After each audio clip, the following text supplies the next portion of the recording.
Le Congo ne tombera jamais. Le président Ibrahim Traoré fait plusieurs révélations. On va aller dans l'ordre des révélations afin que rien ne nous échappe. Et je voudrais que vous êtes maintenant près de 5000 personnes au total à suivre cette émission. Je voudrais que vous m'aidiez à noter les révélations par numéro, de telle façon que nous traitions chacune des révélations comme un dossier à approfondir. C'est ainsi que nous allons passer de l'entente des propos du président Traoré à l'écoute de ses propos.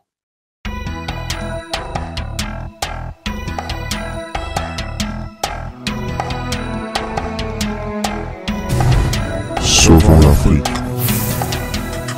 Bonjour tout le monde, j'espère que vous allez bien. Pareil, moi aussi je vais bien par la grâce de Dieu. Je voudrais un peu répéter ce que le professeur Franklin Nyamsi vient de nous dire. Retenons que le président Ibrahim Traoré, par rapport à sa politique, il est premièrement sollicité et il est aussi menacé. Je vais un peu lire ce que le professeur Franklin Nyamsi nous a aussi délivré comme révélation. Le pays du sud du Burkina Faso ont approché le régime du président Ibrahim Traoré pour lui demander de négocier avec les terroristes et de leur permettre d'avoir un territoire où ils peuvent exprimer, où ils peuvent mener leur activité au Burkina Faso. Mais la question est posée. Le pays du sud du Burkina Faso.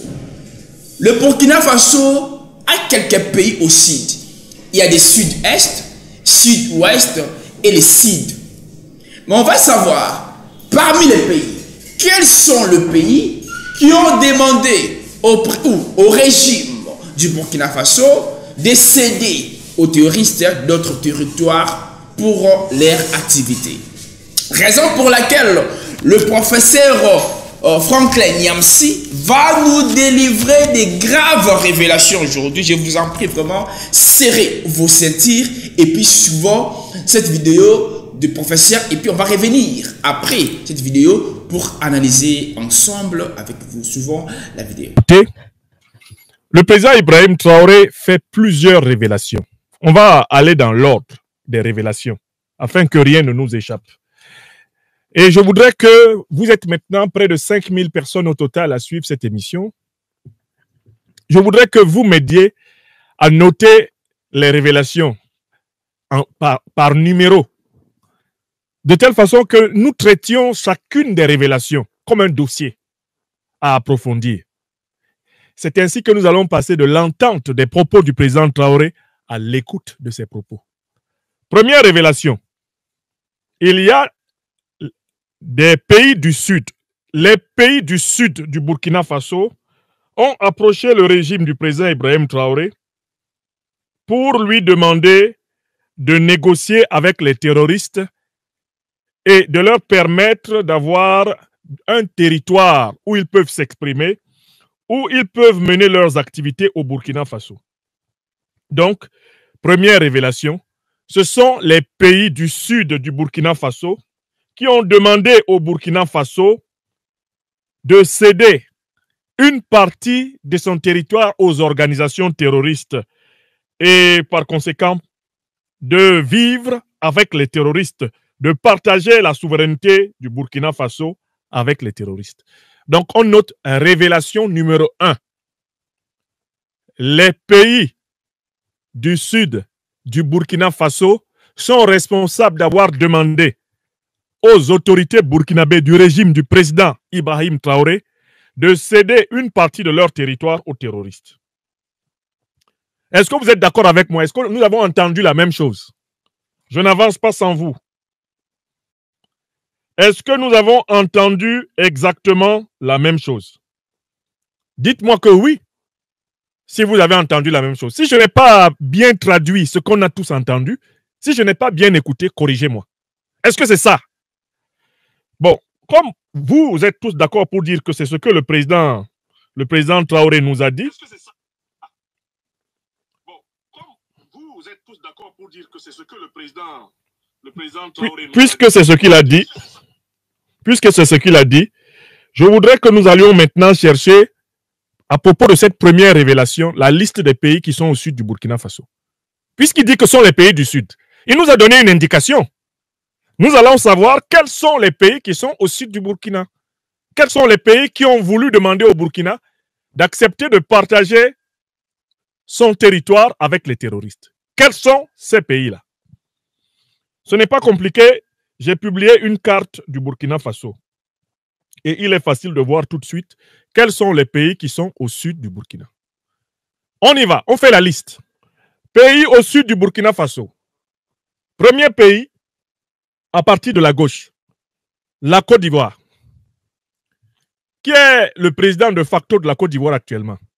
Alassane Dramane Ouattara. On écrit la liste des pays qui ont demandé au Burkina de céder son territoire en partie aux terroristes. On y va. Je dis que ce qui va libérer l'Afrique, là, c'est l'amour de la vérité. Il faut que les moutons du régime d'Alassane Dramane Ouattara en Côte d'Ivoire suivent cette conférence. Le président Traoré donne la liste des pays qui lui ont demandé de céder une partie du territoire, burkinabé aux terroristes. Ces pays sont là en bas. Vous les voyez? Vous les voyez bien? Il faut que vous voyez bien la liste. On y va. 1. La Côte d'Ivoire. Deuxième pays du sud du Burkina, le Ghana. Le Ghana. Troisième pays du sud du Burkina, le Togo. Le Ghana, c'est qui? C'est Nana Akufo-Addo. Le Togo, c'est qui? C'est Faure Gnassingbé. Le Bénin, c'est qui? Le Bénin est au sud du Burkina. C'est qui? C'est Patrice Talon. Voilà les 4 pays qui sont situés au sud du Burkina. N'est-ce pas? Donc, nous pouvons noter que la Côte d'Ivoire de Ouattara, le Ghana de Nana Akufo-Addo, le Togo de Faure Gnassingbé et le Bénin sont expressément accusés, le Bénin de Patrice Talon, sont expressément accusés par le président Ibrahim Traoré du Burkina Faso de lui avoir demandé de céder une partie de son territoire aux organisations terroristes, de coopérer et de collaborer avec les organisations terroristes. Écrivez ça. Vous savez que dans ces pays-là, il y a des gens qui détestent la vérité. Et dans notre continent, le continent africain, la haine de la vérité est un sport qui a beaucoup d'adeptes. Donc, nous allons tirer de ce que le président Traoré nous a dit toutes les vérités qui ne seront jamais oubliées. Je vous rappelle que depuis là, je n'ai pas entendu un démenti de la Côte d'Ivoire. Je n'ai pas entendu un démenti du Ghana. Depuis 48 heures que le président Traoré a parlé, je n'ai pas entendu un démenti du Togo. Je n'ai pas entendu un démenti du Bénin. Donc, les 4 pays reconnaissent, car qui ne dit mot consent. Ça fait 4, n'est-ce pas? Tout le monde a entendu ça? Ça fait donc le premier point. Quand un pays supposément souverain vient demander à un autre pays souverain de céder une partie de sa souveraineté, de quoi s'agit-il? Une atteinte à la souveraineté. Un pays qui demande à un autre de céder une partie de son territoire à des organisations terroristes, c'est une atteinte à la souveraineté. Mieux, cette proposition ivoirienne de Ouattara, cette proposition ghanéenne, togolaise et béninoise est très clairement une complicité avérée avec les organisations terroristes. Oui ou non? J'essaie de tirer les conséquences. Quand un pays vient te dire cède une partie de ton territoire aux terroristes, c'est que c'est un pays qui est lui-même en coopération avec les terroristes. C'est un pays qui fait ami-ami avec les terroristes, n'est-ce pas? Donc, c'est un pays qui est donc complice de terrorisme. N'est-ce pas? J'espère qu'il faut qu'on écrive ça. Écrivez ça sous la vidéo. Les 4 pays du sud du Burkina Faso qui ont demandé au Burkina Faso de coopérer et de céder une partie de son territoire aux terroristes sont des pays dont les dirigeants sont complices de terrorisme. Écrivez ça. Écrivez. Et allez leur dire que c'est ce que nous apprenons de la bouche du président Ibrahim Traoré. On passe à la deuxième révélation. C'est extrêmement important. Le président Traoré nous dit qui était le parrain, qui était l'organisateur de cette pression, qui était celui qui faisait l'interface avec les terroristes, qui était le principal tuteur des terroristes et celui qui organisait la pression sur le Burkina Faso. Son nom a été donné. À l'époque où Ibrahim Traoré arrive au pouvoir au Burkina, qui était celui qui le faisait? Ce n'est pas un pays du sud du Burkina Faso. À la tête de ce pays-là, c'est un pays qu'on trouve à l'ouest du Burkina Faso, c'était Mohamed Bazoum, le junteur de Niamey qui finira le 26 juillet 2023 par faire boum. N'est-ce pas? Je recommence la deuxième information et je souhaite qu'elle soit écrite. Le président Traoré nous informe que le parrain des terroristes, celui qui organisait cette pression sur le Burkina Faso, celui qui était leur doyen, celui qui était le maître du jeu, celui qui mettait la pression sur Ouagadougou, afin que Ouagadougou lâche une partie de son territoire aux organisations terroristes, c'est celui qui était à l'époque le président de la République du Niger, Mohamed Bazoum. Donc, grâce à cette deuxième information, nous pouvons écrire ceci. Mohamed Bazoum est accusé par le président du Burkina Faso d'avoir été le grand parrain des organisations terroristes. D'ailleurs, ceux qui ont de la mémoire se souviennent que Mohamed Bazoum avait dit publiquement à un moment donné que les organisations terroristes étaient plus aguerries que les armées nationales ouest-africaines. Ceux qui ont de la mémoire se souviennent que Mohamed Bazoum avait ordonné plusieurs fois la libération de terroristes au Niger et qu'il s'était permis de dire devant l'armée nigérienne que les terroristes étaient ses alliés, que certains terroristes étaient ses alliés pour justifier ces libérations. Alors même que les terroristes massacraient des dizaines, des centaines de soldats nigériens, Mohamed Bazoum se permettait de libérer les plus virulents et les plus criminels d'entre eux. Vous vous en souvenez, oui ou non? C'est la deuxième information. Mohamed Bazoum, parrain du terrorisme ouest-africain. Quand il était président de la République, depuis qu'il a été renversé, il ne peut plus exercer cette activité. Est-ce que c'est clair? C'est la deuxième information que nous notons. Donc Mohamed Bazoum est passible de poursuite pour crime de guerre, pour crime contre l'humanité. Il est passible de poursuite pour terrorisme, non pas simplement au Niger, mais dans toute l'Afrique de l'Ouest.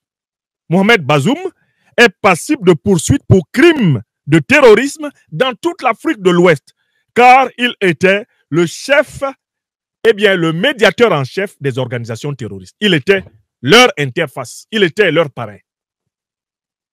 Ça, c'est la deuxième grande information que nous obtenons du président Traoré. On passe à la troisième information. S'il vous plaît, numérotez sous la vidéo parce que nous sommes là dans un exercice de vérité. La troisième information qui nous est donnée, c'est que le président Traoré, quant à lui, a refusé de collaborer avec les terroristes. Le nouveau pouvoir MPSR2 du président Traoré a refusé de céder le territoire burkinabé aux terroristes. Il a choisi la solution de la lutte antiterroriste. Mais cette solution de la lutte antiterroriste était opposée à celle des pays du sud du Burkina Faso, c'est-à-dire la Côte d'Ivoire, c'est-à-dire le Ghana, c'est-à-dire le Togo, c'est-à-dire le Bénin. Et cette position de lutte contre les organisations terroristes était bien sûr désapprouvée par le parrain Mohamed Bazoum, le junteur de Niamey qui devait faire boum. Donc, troisième information.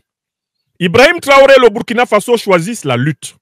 Et en cela, ils rejoignent la position du président Assimi Goïta du Mali et de ses compagnons du Mali Koura qui ont choisi la lutte antiterroriste. Qui ont choisi de chasser les terroristes de Kidal, d'Aguelhok, de Gundam, de Ber, de Tessalit. Chasser les terroristes du sol malien. C'est la même décision que le président Ibrahim Traoré prend pour les siens et avec les siens. Combattre les terroristes, les vaincre, les éliminer, les chasser du sol burkinabé. En face, c'est la décision contraire. Alassane Ouattara en Côte d'Ivoire ne veut pas combattre les terroristes. Nana Akufo-Addo au Ghana ne veut pas combattre les terroristes. Faure Gnassingbé au Togo ne veut pas combattre les terroristes au moment de ces faits. Patrice Talon au Bénin ne veut pas combattre les terroristes. Mohamed Bazoum, le juntard de Niamey qui devait faire boum, ne voulait pas combattre les terroristes. Eux, ils voulaient faire ami avec les terroristes. Ils voulaient céder une partie du territoire ouest africain aux terroristes. C'est-à-dire, en fait, le territoire que les terroristes veulent, c'est le Liptako Gourma, la partie la plus riche entre les trois pays que sont le Burkina, le Mali et le Niger. Il était question de laisser cela aux terroristes.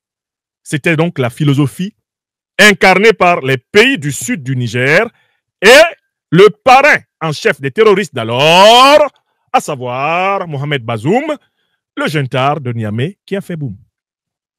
Donc, on peut noter, troisième conclusion forte de ce que nous avons entendu. Alors que le Burkina Faso et le Mali choisissent à l'époque de combattre le terrorisme, les régimes du sud du Burkina, que nous avons cités, et leur parrain nigérien, Mohamed Bazoum, choisissent plutôt la collaboration, la coopération avec les terroristes. Ils choisissent plutôt l'abandon de la souveraineté territoriale, du moins l'abandon partiel de la souveraineté territoriale aux terroristes. Maintenant, nous allons passer à la quatrième révélation. Il y a une quatrième révélation.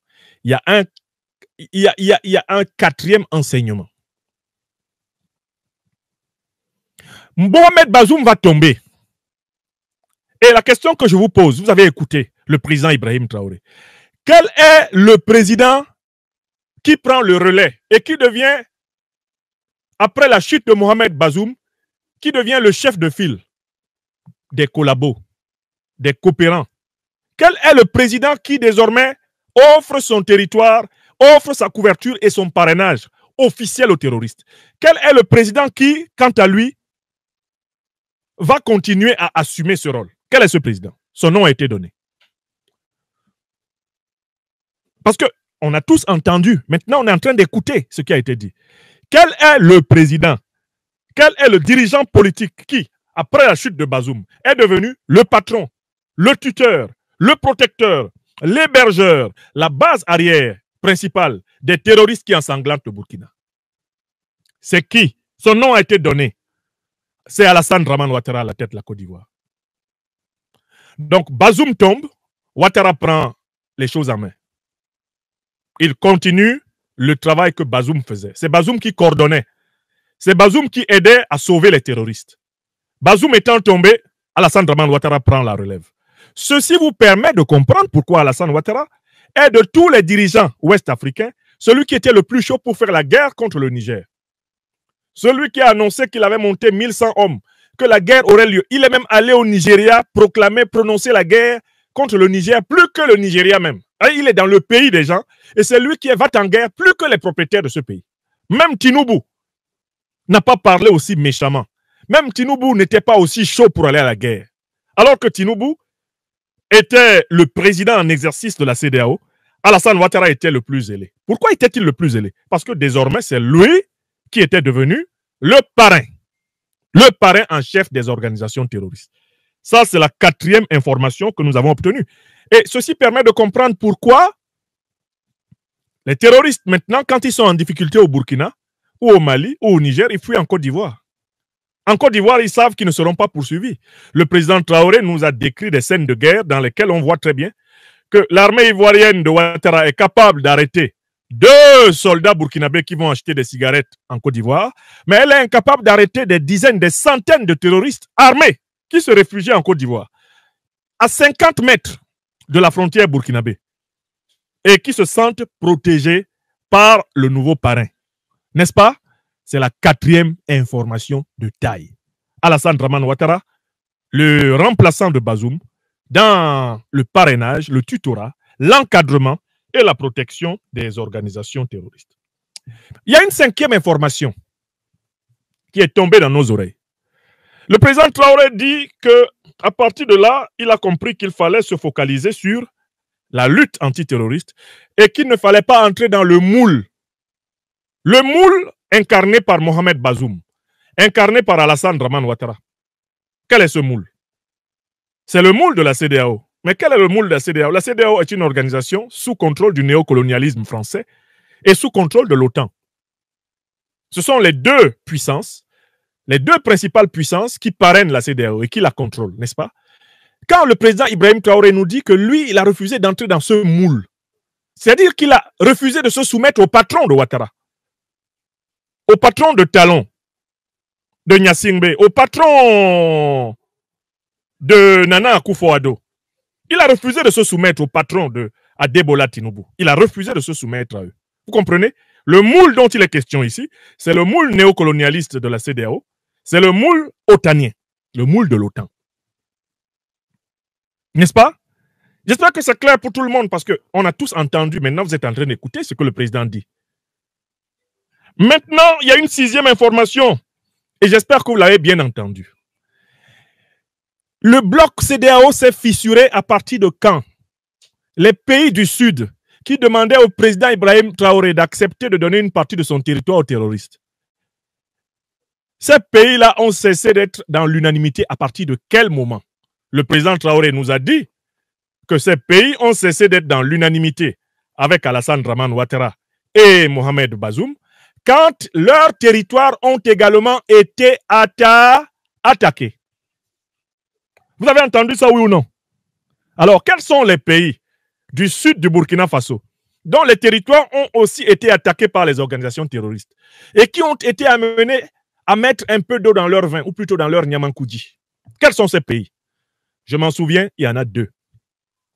Il y a deux pays du sud du Burkina Faso qui ont été attaqués par les organisations terroristes et dont les dirigeants ont commencé à s'interroger.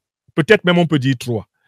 Les deux principaux qui me reviennent à l'esprit, c'est le Togo de Faure Gnassingbé, le Bénin de Patrice Talon, qui rapidement a fait venir les Rwandais pour sa sécurité personnelle, bien sûr, abandonnant le peuple béninois au diable vauvert. Le Togo a été attaqué par les organisations terroristes, le Bénin l'a été, le Ghana commençait à être menacé. Mais je pense principalement au Togo et au Bénin. En particulier, le président togolais Faure Gnassingbé, se rendant compte que lui aussi était attaqué, a commencé à changer en partie sa doctrine, c'est-à-dire à faire preuve d'une plus grande compréhension envers la position du Burkina Faso, la position du Mali et la position du nouveau Niger du président Abdourahmane Tiani. C'est vrai ou c'est faux? Voilà les 5 enseignements que nous venons d'avoir. Tout le monde a bien noté les 5 enseignements? 1. Ce sont les pays du sud du Burkina Faso qui ont voulu attenter à la souveraineté du Burkina Faso en forçant la main au Burkina Faso pour céder une partie de son territoire aux terroristes. Ce sont des pays dont les dirigeants sont donc complices des organisations terroristes. 2. Le parrain des organisations terroristes, le premier parrain en chef, c'était Mohamed Bazoum du Niger. Et c'est lui qui sans cesse augmentait la pression. 3. Lorsque Bazoum est tombé, le nouveau parrain s'est avéré à Alassane Dramane Ouattara. C'est lui aujourd'hui qui est le gardien du temple. C'est lui qui est le protecteur des groupes terroristes, qui ensanglante le Burkina Faso, l'Alliance des États du Sahel. Ça, c'est 3. 4. Ibrahim Traoré a refusé, lui et ses compagnons, de se soumettre à la logique des pays du sud du Burkina et à la logique du Niger de Bazoum. Parce que eux, ils ont choisi de collaborer avec les terroristes, ils ont choisi de faire ce que leurs maîtres néocolons français et impérialistes occidentaux leur demandent, alors que Traoré Ibrahim et ses compagnons du MPSR ont choisi la lutte. 5e évidence, qui ne doit avoir échappé à personne, le bloc des collaborationnistes a commencé à se fissurer lorsqu'ils ont à leur tour, au Togo et au Bénin notamment, été attaqués par les organisations terroristes. C'est ce qui explique eh bien, l'évolution du positionnement du président togolais Faure Gnassingbé. Tant que lui, il n'était pas attaqué, il préférait que le Burkina accepte de céder une partie de son territoire. Quand le Burkina a vu que lui aussi était attaqué, le Burkina lui a fait remarquer que voilà ce qu'on t'avait dit. Quand vous voulez faire ami-ami avec les organisations terroristes, elles finissent toujours par se retourner contre vous. Et le président Traoré dit dans l'intervention que le Burkina a eu une expérience. Sous le président Compaoré, le Burkina, pour se protéger des terroristes, leur avait ouvert les portes du pays. Ils pouvaient se réfugier au Burkina. Le criminel Iyad Agali était tranquille chez lui à Ouagadougou. Tout se passait bien. Le Burkina n'était pas attaqué. Mais quelle est la situation aujourd'hui? N'est-ce pas le Burkina qui paye encore le maximum de pots cassés, puisque les terroristes ont eu le temps de bien connaître le pays et de savoir comment le saboter, le déstabiliser? Voilà les vérités qui ont été dites là. Mais il y a une deuxième pièce que je voudrais verser à votre réflexion pour compléter votre jugement. Mais ces terroristes-là, qui sont des terroristes d'Al-Qaïda et de l'État islamique, et même c'est la même organisation, mais qui les a créés? D'où viennent-ils? Qui les finance? Nous avons donné plusieurs conférences ici, nous avons donné des lectures d'ouvrages, nous avons donné tellement de sources, mais aujourd'hui je voudrais donner la parole à un homme politique français. Quand on parle de la négociation, on voit directement que si aujourd'hui l'Afrique elle est détruite, c'est parce que quand il y a du terrorisme dans des pays africains, il y a des présidents africains qui jouent un rôle de parrainage ou un rôle de négociation. Quand on parle aujourd'hui de la RDC, la République démocratique du Congo, avec l'ancienne politique du président honoraire Joseph Kabila Kabange, il y avait eu des négociations entre le pouvoir en place et le terrorisme. Raison pour laquelle l'armée congolaise était infiltrée. Et jusqu'à présent, l'actuel président, que je peux citer Félix, ne trouve pas et il est en train de subir des peines dont le président, ex-président Kabila, lui avait inséré. Raison pour laquelle il y a aussi beaucoup de pays africains dont l'armée est infiltrée par rapport aux négociations imposées par l'Occident. La politique Ibrahim Traoré, le président de la transition du Burkina Faso, elle est en train de mener, cette politique-là qu'elle est en train de mener, la politique est en train de faire sortir le pays que je cite, le Burkina Faso, de l'emprise de l'Occident. Le Burkina Faso, en lui-même, il est en train de lutter pour éradiquer, quand on parle de l'éradication, se mettre hors d'état de nuire la politique occidentale, ou la politique étrangère, ou la politique européenne, ou la politique américaine. Le président Ibrahim Traoré, il est en train éradiquer, de mettre hors d'état de nuire la politique occidentale. Il avait acheté des drones militaires en Turquie, non en Russie, non en France, même pas aux États-Unis, même pas en Chine ni au Corée. Mais il avait accepté, il avait acheté des drones militaires en Turquie, non, à Turquie. Mais c'était pourquoi? C'était pour renforcer l'armée du Burkina Faso. Et c'était pour éradiquer, je dis bien éradiquer, donc mettre hors d'état de nuire ce système de la guerre. Je peux aller même plus loin. Ici, je répète, le pays du sud du Burkina Faso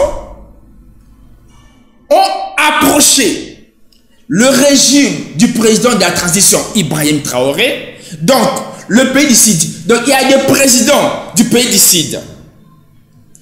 Pour lui demander de négocier avec les terroristes et de leur permettre d'avoir des territoires où ils peuvent s'exprimer, ou ils peuvent aussi amener leur activité au Burkina Faso.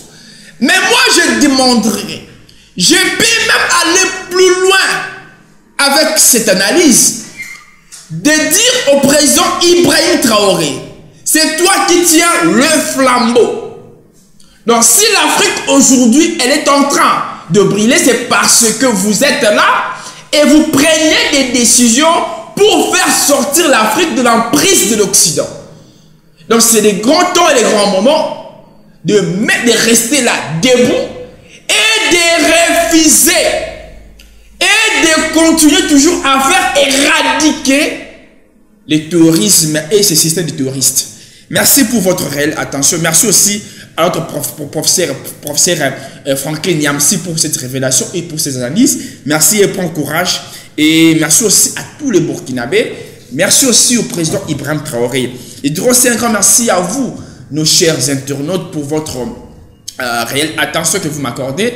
Et je vous demanderai aussi, si vous êtes nouveau dans notre chaîne, abonnez-vous massivement. Et n'oubliez pas d'appuyer sur la cloche des notifications pour ne pas aussi rater notre prochaine vidéo.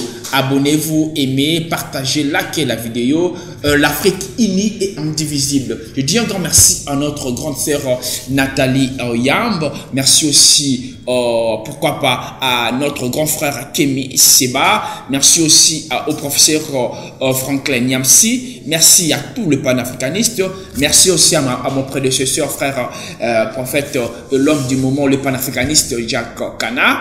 Merci aussi à tous les panafricanistes. Merci à Mounadior. Merci à Maman Evelyne. Merci au bishop John Makis Israël. Merci pour votre attention et merci à vous tous les Africains et frères africaines. Je vous aime vraiment de tout mon cœur. Restez branchés dans notre chaîne. Au revoir. Le Congo ne tombera jamais.